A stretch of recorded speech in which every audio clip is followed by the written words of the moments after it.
I'm Nathan Scott, and this is Breakdown, a series on game design. The way that games use space is different from any other medium. A lot of games have a win and loss state to them, which other mediums like movies usually don't.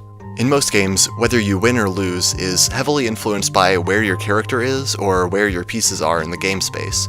The designer Jesse Schell has talked about how to look for whether a game is functionally different from how it looks.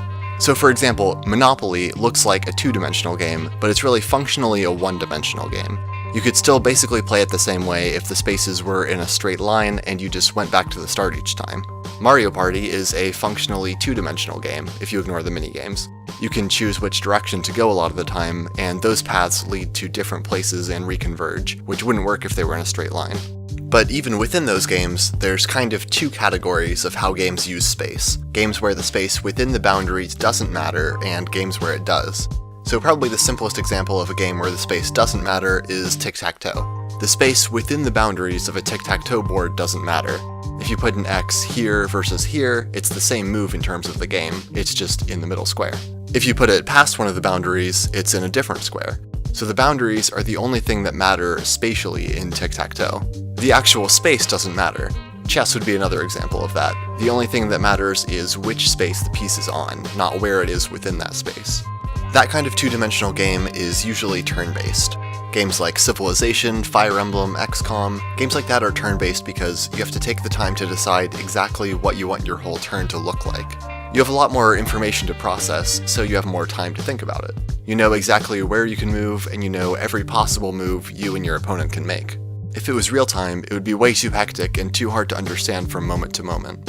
And the other kind of two-dimensional game is where the space within the boundaries does matter. Those games are usually real-time, games like StarCraft, Pac-Man, Age of Mythology. They're not divided up into spaces that you choose to move your character to. Games like that have a little bit less information to consider every time you make a move, so they can get away with being real-time.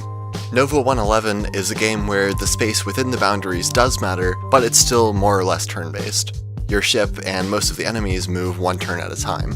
But some of the obstacles move in real time and move in a constant motion, which means the space within each boundary is relevant to where the obstacle is. It's a turn-based game that still wants the player to sometimes think quickly. The most common way of doing that is having a turn timer, but a lot of people find timers like that annoying or not as fun, especially if it's there all the time. Using the environment to create sort of miniature timers is a good way to accomplish the same thing. It also feels more fair that way than having something fall a certain number of tiles per second, which is what a lot of older games did because of technical limitations. It feels more like you have to dodge something than having to judge how many tiles away it is. And like with the other games, the time you have to think should be based on how much you have to think about. Nova-111 is kind of in between turn-based strategy games and real-time shoot-'em-ups in terms of how much strategy there is to consider. In turn-based strategy games, you're considering a lot of different factors every turn.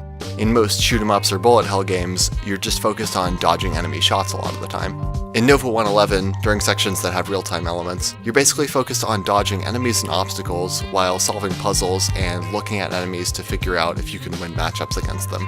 It's more complicated than the average shoot-'em-up, but less complicated than the average strategy game. Basically, the way the games use space should depend on the type of game and what the player is doing most of the time. If it seems like a game where the player needs more time to think, give them more time to think. And if the game is focused around exact positioning, then it can use space in a way where it makes sense to have clear boundaries for every move you make. If you liked this video, don't forget to subscribe, and thanks for watching this episode of Breakdown.